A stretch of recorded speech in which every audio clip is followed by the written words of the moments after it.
Assalamualaikum warahmatullahi wabarakatuh. Pada kesempatan kali ini kami akan menyampaikan resume materi teori akuntansi syariah pada pertemuan ke-10. Sebelumnya kami akan memperkenalkan kelompok 7 terlebih dahulu. Yang pertama Yulistiana Khairunisa Wulan Arum dengan NIM 068, Nindi Ayu Milanda dengan NIM 069, Firdan Ridaya dengan NIM 070, dan Zalza Nabila dengan NIM 071. Materi yang pertama pada bab 7 yaitu syahadat akuntansi, telaah kritis menuju ontologi tauhid akuntansi. Kontribusi dan kemunduran Islam. Sistem dagang dan tata buku pedagang muslim banyak digunakan oleh bangsa barat. Sebagai contoh, tata buku di Irak telah tersebar luas dan diterima secara umum atau generally accepted dipraktikkan di berbagai daerah. Bahkan, kebutuhan akan penggunaan tata buku ini merupakan persyaratan hukum bila terjadi perselisihan atau disput antara dua pihak atau lebih. Dengan pola berpikir rasional, filosofis, dan ilmiah ini, Islam dalam sejarahnya dapat diaktualisasikan sedemikian rupa sehingga dapat memberikan kontribusi yang besar dalam peradaban manusia. Jaringan kerja realitas sosial. Realitas sosial ini terbentuk dan mengkristal melalui interaksi sosial. Hal ini terjadi karena seperti yang dikemukakan oleh Herbert Bluner tahun 1969, seorang pakar psikologi sosial dari perspektif interaksionisme simbolik, pada hakikatnya seseorang melakukan suatu tindakan atas dasar makna-makna yang dapat ditafsirkan dari simbol-simbol sosial yang dihadapi. Realitas yang statis dan eksklusif bukanlah realitas mutlak dan tunggal, atau hanya satu-satunya yang harus ada. Dengan berpegang teguh pada nilai tauhid ini, maka semestinya realitas tadi tidak mutlak dan tidak pula tunggal. Dekonstruksi mitos. Perenungan-perenungan akan hakikat diri merupakan langkah awal untuk melakukan dekonstruksi dan perubahan. Namun, perenungan itu saja sebetulnya tidak cukup. Ia harus dibarengi dengan kesadaran-kesadaran ontologis dan epistemologi sebagai prasyarat lainnya yang diperlukan untuk membaca realitas untuk kemudian melakukan sebuah aksi atau tindakan emansipasi. Selanjutnya, akuntansi sebagai mitos. Mitos yang terdapat dalam akuntansi terdapat dalam dua hal, yaitu ontologi, epistemologi, dan praktik akuntansi itu sendiri. Yang pertama, epistemologi. Epistemologi adalah akuntansi sebagaimana dikenal masyarakat bisnis tidak lain adalah produk modernitas yang konsekuensinya sangat kental dengan nilai-nilai modernisme. Yang kedua, ontologis.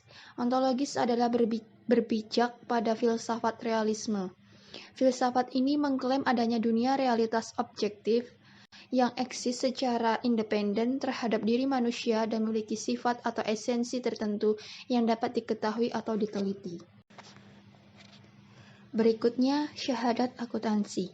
Dengan jaringan-jaringan realitas ini, manusia di dalamnya secara sadar atau tidak digiring oleh dan tunduk pada arus positivisme yang kuat. Upaya untuk menghindari kondisi semacam ini mulai tampak dengan munculnya akuntansi interpretif dan akuntansi kritis. Perubahan bisa saja terjadi terutama dalam hal bisa dilakukan oleh akuntansi kritis. Karena akuntansi kritis membawa misi emansipatoris. Selanjutnya, hakikat diri manusia dan ontologi tauhid. Hakikat diri manusia dan pandangan ontologis terhadap realitas sangat penting, karena persepsi tentang hakikat diri akan mempengaruhi cara pandang seseorang terhadap realitas-realitas yang dihadapi dan yang akan dikonstruksi. Dengan asumsi ontologi semacam itu, seorang akuntan tidak hanya diminta secara kritis melihat dan mengerti hubungan antara akuntan itu dengan apa yang dipertanggungjawabkan, tetapi juga dituntut bagaimana menciptakannya. Berikutnya, realitas organisasi dan dasar epistemologi akuntansi. Dengan asumsi ontologi semacam itu, seorang akuntan tidak hanya diminta secara kritis melihat dan mengerti hubungan antara akuntan itu dengan apa yang dipertanggungjawabkan, tetapi juga dituntut sebagaimana menciptakannya. Selanjutnya, kami akan membahas bab 8, akuntansi syariah, nilai keadilan dalam bingkai metafora amanah. Pembahasan yang selanjutnya pada bab 8 yaitu akuntansi dalam konteks organisasi. Sejak tahun 1980-an mulai ada perhatian yang kuat dari peneliti akuntansi dalam upaya memahami akuntansi dalam pengertian yang lebih luas, misalnya dalam konteks sosial dan organisasi. Pada tingkat mikro atau organisasi, akuntansi telah berubah sesuai dengan arah dan pengaruh lingkungan organisasi, seperti restrukturisasi dan perbaikan organisasi, tugas-tugas organisasi, strategi, struktur, dan pendekatan dalam pembagian kerja, teknologi dan praktik serta konflik sosial dalam organisasi. Akuntansi dalam dunia nyata telah membantu.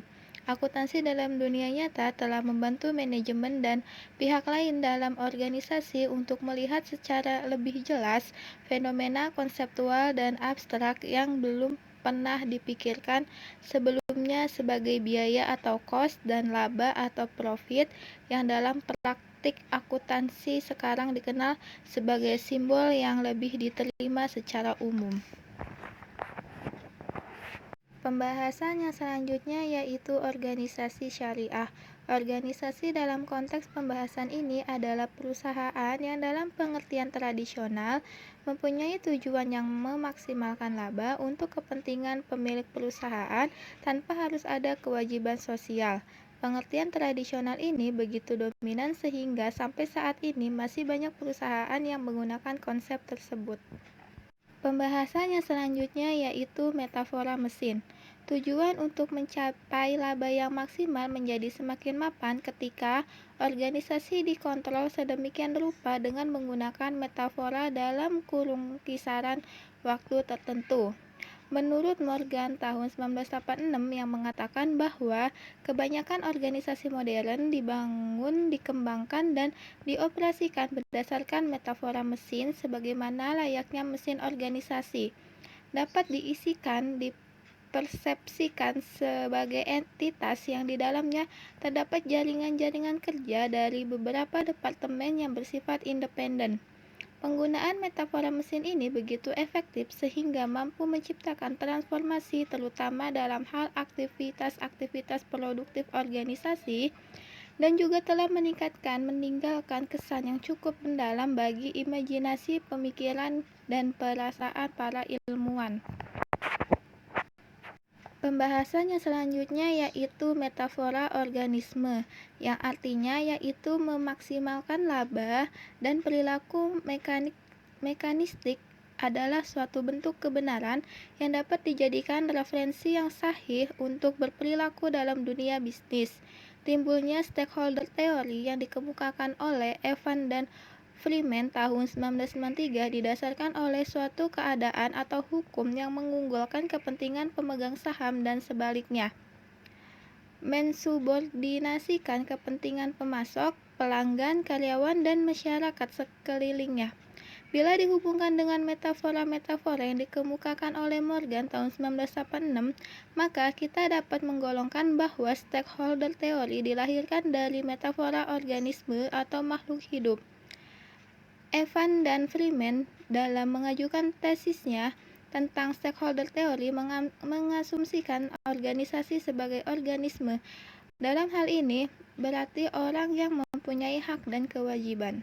Pembahasan yang selanjutnya yaitu metafora organisasi dalam perspektif Islam. Metafora amanah diangkat dari penelitian empiris yang dilakukan terhadap organisasi bisnis dan sosial yang secara eksplisit berdasarkan prinsip syariah.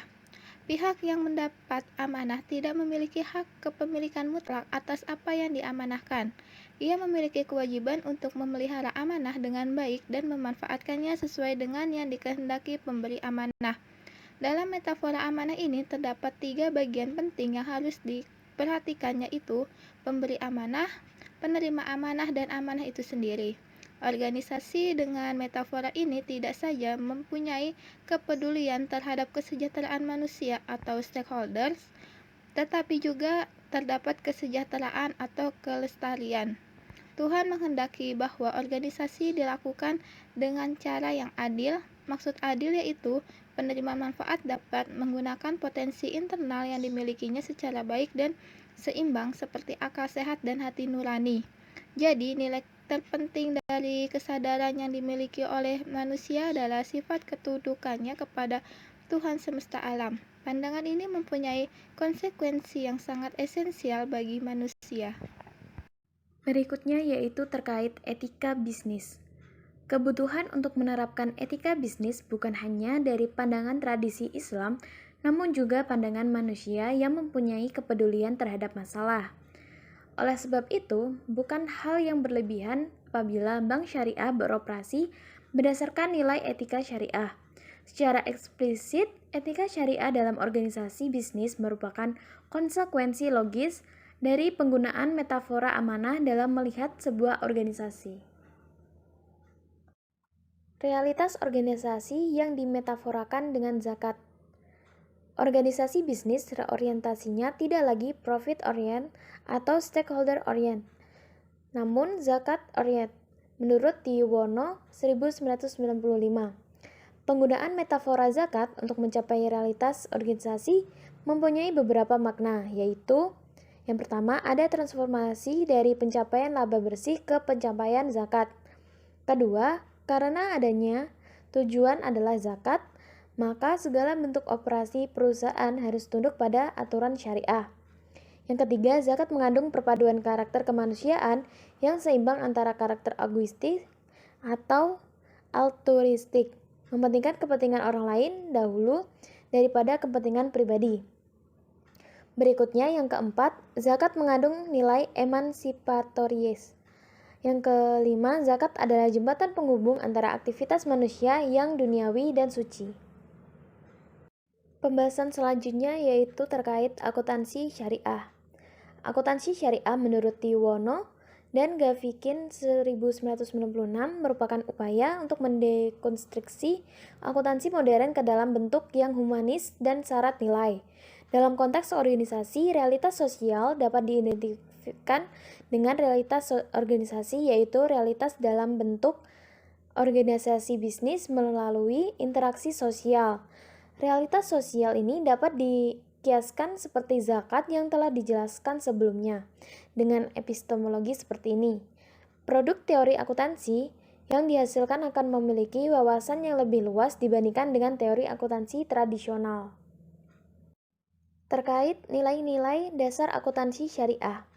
Akuntansi syariah tidak hanya sebagai bentuk akuntabilitas terhadap perusahaan, namun juga sebagai akuntabilitas terhadap Tuhan, serta instrumen untuk menyediakan informasi akuntansi yang berguna bagi pihak yang berkepentingan dalam pengambilan keputusan ekonomi dengan ciri-ciri.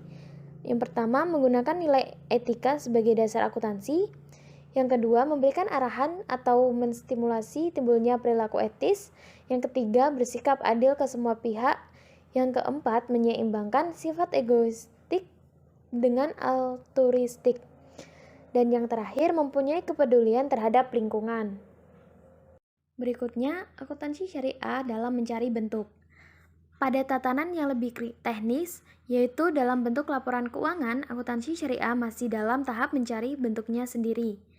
Menurut Gambling dan Karim, tahun 1991, menilai pendekatan dalam membangun akuntansi modern seperti empiric inductive approach dan empirical deductive approach. Kemudian menilai metode pengukuran akuntansi, serta mereka juga menilai bahwa pengukuran zakat yang menggunakan historical cost accounting sudah tidak relevan. Cukup sekian presentasi dari kelompok kami yang terkait resume materi bab 7 dan bab 8. Semoga yang kami jelaskan dapat bermanfaat. Kurang lebihnya mohon maaf. Wassalamualaikum warahmatullahi wabarakatuh.